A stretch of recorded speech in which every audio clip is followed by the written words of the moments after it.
Celebrating Women in Translation Month, we have Flames by Tsushima Yuko today. Coming up, CodeX Cantina. Welcome to the CodeX Cantina, where I am Una. And I'm Flaming the Fires Crypto.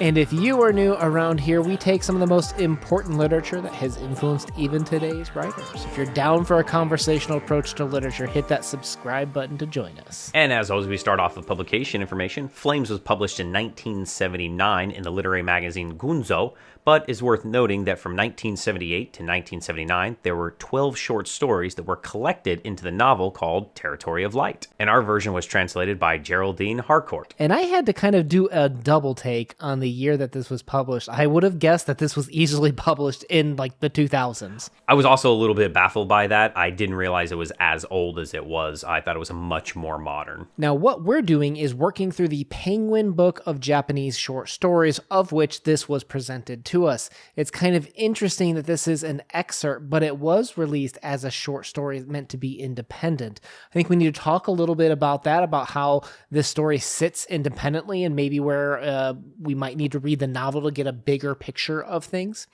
But Tsushima was born Satoko Tsushima in 1947, and she adopted the pen name of Yuko, in part because the Japanese character meant happiness. It was a concept with which Tsushima had a complicated relationship, as this is an author who has been quoted as saying, "I have never written about happy women," in the Chicago Tribune in 1989. I think she still hasn't. Well, she is the daughter of Osamu Dazai, who is a very famous Japanese writer. He's written the No More Human, No Longer Human, Setting Sun. He has a couple of really famous ones, but it's kind of like running in the family where their novels are what they call I-novels, where it's kind of the predecessor to the autofiction, where there's elements of their real life, of themselves almost being in the story, but then it's flirted and mixed around with a lot of like nonfiction elements to it. So it's not quite fiction, it's not quite nonfiction, and they call it an I-novel, where it tends to be very confessional. When I think about this story of the I-novel, right? How do people learn about being parents from their own parents? But there's also a lot of other influences of stories and movies and other media. And when those are portrayed, they don't give you all of the mundane of life. They don't give you all the bad parts of life. They don't give you all the happy parts of life. They give you the extremes of super happiness or super sadness. And in this story, we're kind of getting just the average day. We're getting the mundane, so to speak. And that's something that is most of life. And that's something you have to learn to deal with in order to be a parent. Let's do a quick plot recap so that we're all on the same page, and then we'll jump into our discussion and analysis. Sounds good. So in a first-person narration, our narrator works at a local library. She lives in an older part of town and sees death everywhere. Everywhere. First, it was the flower shop owner, then it was a house near her daughter's daycare, then her boss at the library, and then the new boss, Suzui, brings a letter of condolences to the narrator, writes their names in it, and then kind of hands it over to offer their condolences. The narrator reveals that she's asked for a divorce from her husband 3 times. And at the same time, she is working through something and is sending her daughter away at nights for quote-unquote breathing room, as she'll still have fits at night. Soon, our narrator contracts 102 degrees fever and sends the daughter away once again. Instead of being excited to go to Michan's, the daughter offers instead to stay with the mother, and the narrator falls asleep as the daughter takes care of her, puts the rag on her, and then falls asleep on her quilt. The 3-year-old daughter soon becomes sick as well and runs 104-degree temperature, and then which the narrator cares for the daughter. They go to the doctor, they get some medicine. Soon the daughter has a moment where she starts to suck on cloth at night and begins to talk about the narrator's breasts and whether she can once again have milk. The narrator has a dream where her primary classmates had grown up, and suddenly she exposed her breasts and was shamed. One of her classmates escorted her in the dream to a bathroom to change in privacy. In reality, her husband Fujino calls, exhausted, and wants to complete the divorce. He tells her he can have custody of their daughter as he wouldn't do anything for her. The narrator is hesitant to accept the divorce, even though it is what she wanted. Later one night, they are woken by an explosion. A chemical factory has exploded and she realizes she's never spared approaching death, a thought. That ends heavy, right? It's kind of just going through these pretty serious topics and then boom, bombshell at the end. And earlier I mentioned how the narrator had a really interesting interview with the Chicago Tribune in 1989. I think this helps illuminate maybe a little bit from where the author writes from. But she wrote, "I have never written about happy women. This is not because I like unhappiness, but it comes from my firm belief that misfortune is not always bad. Happiness can spoil people. Happy people can lose sensitivity, and as a result, they become poor in terms of human qualities. On the contrary, people can become rich by unhappiness. Unhappy people are given a chance to discover true human nature. It's like we realize a stone only after we stumble over it. I know it's hard, but people can grow through hardships." And I think that says a lot about maybe her worldview of how that concept of striving for more, and maybe you're not in a good place now, but that might harden you, that might push you to become a better person, is something that I felt kind of maybe the character in this short story novel struggles with. So she defines herself by misery and not happiness, or death, I should say more specifically. Well, maybe she propels off of it is even another way to say it too, right? Yeah. So who is this narrator, right? We get this info from the Michan's parents that they wanted her daughter so that she could have some breathing space. What pops into your head? Because, well, one, you have to remember Japan's a much more trusting, much more safe environment that, sending your kid off with someone is actually not as big of a deal there. It's probably changing through time. This was written in 1979, right? But I don't think you're meant to take alarm from that. Instead, you're supposed to wonder, the neighbor sees something going on with the mom and wants to help, wants to shield the child, might be one way to interpret it. How did you take that? At first, I thought kind of abandonment, but really, I think maybe the mom just needs a break, like all of us do. She's a single mom, and she needs some time, alone time. She needs some me time. And she's trying to take care of her daughter alone, and this allows her that opportunity. And I could kind of see that as, my mom and dad need to go off and do something, and they're like, hey, why don't you go play with your friend over here so we can have our time? And I didn't think too, negatively about it. Yeah, I could see that for sure. And we even saw later on how Fujino has just been gone for a long period of time, and they're still trying to compete this separation. I guess if you read the rest of the novel, there's some backfilled information about Fujino's character where maybe he deserves some of this neglect, if you will. But you can see that, to your point, she's raising this child all on her own and is probably having a rough time with it. I don't have children, but I can only imagine having a 3-year-old and being responsible for 100% of their care, their food, their nurturing, and all of that. That's got to be daunting, and then try to work and everything on top of it and try to take care of myself so that I can provide for this other life. That's a lot. And it's kind of interesting that you say that in nowadays maybe we wouldn't be able to do that, but I think even in our culture here in the U.S. in 1979, or even growing up in the 80s, it was common to where we would all go over to someone else's house and stay and allow maybe that one set of parents to have their free time away from everybody, bombarding that one house. But man, by yourself, that's gotta be tough. Well, think of it this way too. When I get frustrated with my son being married, who do I complain to? I complain to my wife, right? When my wife has a tough day at work, who does she complain to? She doesn't complain to my son. She complains to me. Now, if you are separated in a sense, like the divorce isn't final at this point in time, who does the wife go to with these struggles, right? And Japan, particularly in 1979, much more patriarchal than even America or even Japan of current day, that it's a lot harder to be a single mother, I suspect. But who does she turn to when all she has is this 3-year-old child? She has no one. So she's kind of having to put on that tough face. And you have quotes from this where she says, "I wanted her to think everything was fine, and my daughter and I were positively blooming. My attitude to my mother was like my attitude to Fujino. So in a sense, even her own family, her mother, she's getting cut off from her as well, to the point where she can't have these moments of an expression. It's probably building up and eating away at her inside, not having any type of an outlet. There's two things there. Do you think that this is the typical relationship that many parents have with their children? And two, the mom is being a good mom, like she's shielding her daughter from her own suffering to make sure that her daughter is having a better, happier life, even though she's defining a little bit of her own life by unhappiness.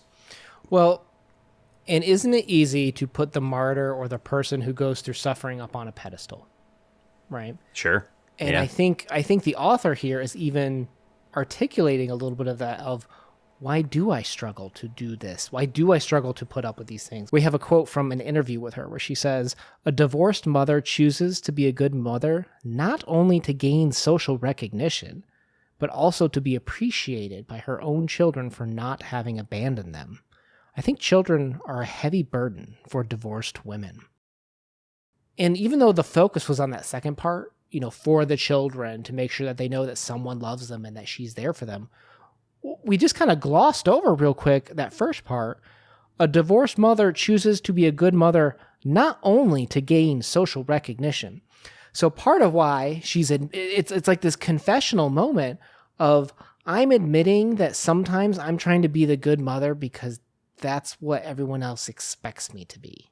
And I'm not. I'm putting on a show. It's fake sometimes to an extent of having to pretend to be this loving and caring person 100% of the time and not have any type of an outlet while doing it, while being a divorced woman. And she's emulating what she has seen too. And in your previous quote, that her attitude is like it was basically her mother was to her, she felt like. So this is almost like a vicious cycle from generation to generation.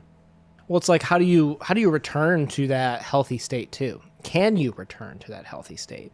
That's a good question. You had some really interesting commentary here, actually from multiple angles, right? The most obvious, right, straight out in front of you, is the child's conversation with the, sucking on the nipple and the potential to, produce milk again.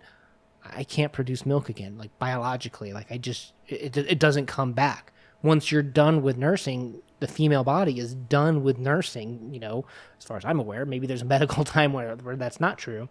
But I think by whole and large, once you leave that state, you can't go back to it, right? And it's the same thing with this child. Like, can I be a baby again, basically? My son asks me that all the time. Like I want to be a little baby. And I'm like, no, you're 5. You're not a baby anymore, right? And I don't know why he has that desire, but it pops up all the time, right? And I think it's that loss of something that you can never return to. And I think that's the only way for me, in the context of a short story. I don't know, if this whole novel has more commentary on it, but that death thing felt so weird to be so prominent in the beginning and then disappear except for that final ending.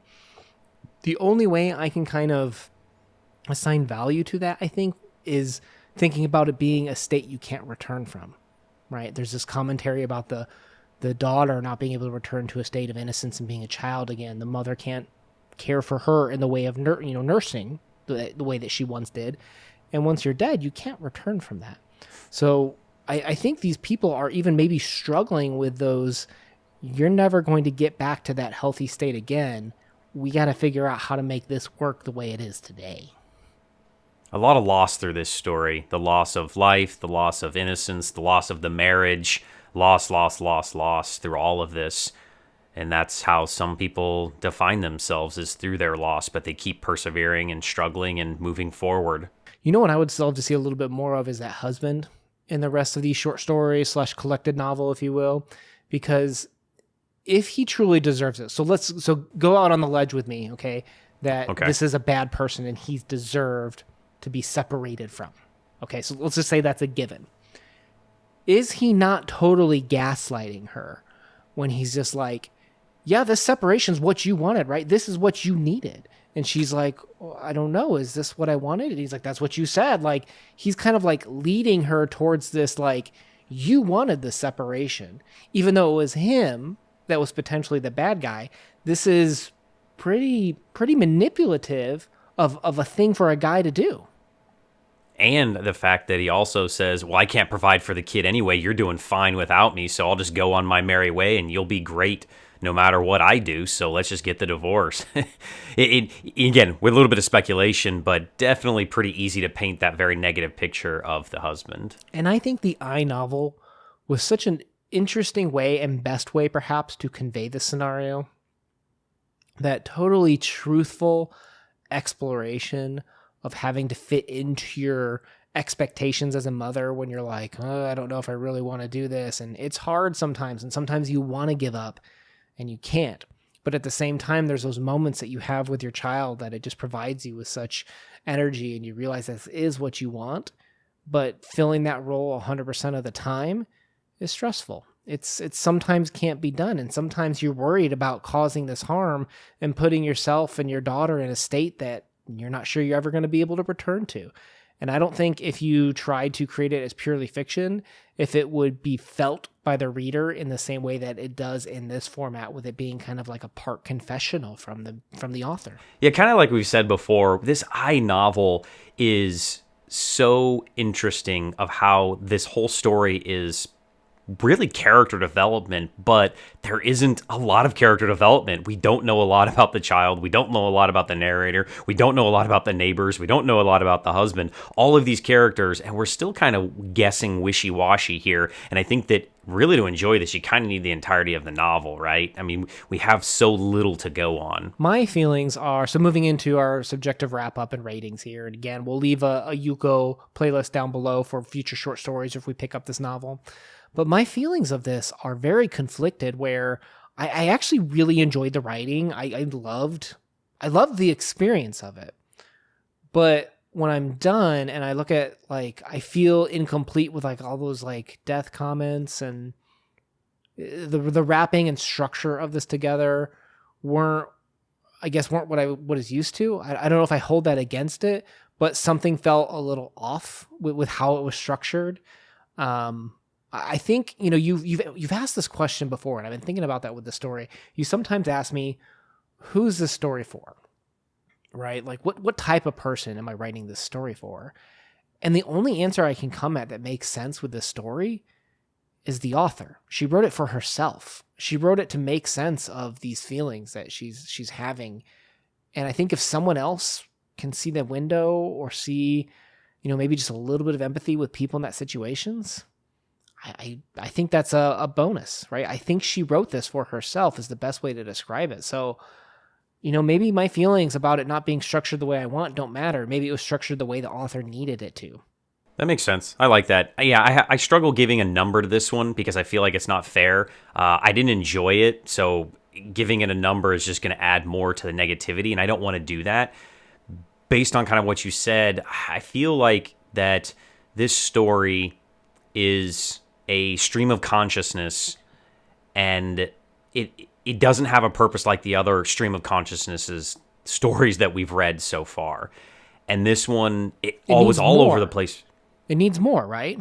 It needs more. I'm on death, and then I'm on breastfeeding, and then I'm on divorce, and then I'm over here, and I realize I'm going through this story with this lady's struggles, but it's not for me. And I always want to try to get something out of reading to understand a culture or a people's or a person or a race or a religion or a something. And there isn't that in this story. And I struggle with that. And again, I'm supposed to reflect upon this, but how can I when it's not for me? Well, it's a universal struggle. I enjoyed it, but at the same time, I want, like, am I docking it for wanting more? Like, we know this is part of unfortunately, we came to this through a short story collection. It's presented to us as a standalone. Isn't it kind of a good thing that I want more? I guess it sounds like you don't, but I want to know more, and that's my problem, is without that other part, I'm kind of like, I don't know how to make up my mind about it, is how I feel. The historian in me I need context, I need body paragraphs, I need a conclusion, I need a thesis, and a lot of traditional short stories will give you that, and this does not, and that's why I think it's kind of unfair to give us our, this is my number. That's not going to happen. I wouldn't be opposed to reading more of the stories so I can get some more of that, and then maybe say, hey, these three stories together are a really good read, and these are the numbers we would assign to, X, Y, and Z stories in conjunction with Flames. Right. And we have no idea if the other stories provide that context or if they're all kind of like these little small confessional vignettes. We don't know. So, I don't know, guys. If you're looking to explore some more literature, make sure you hit that subscribe button. You can hear us talking about lots of other stuff. We post videos every Monday and Thursday. Peace. Peace out.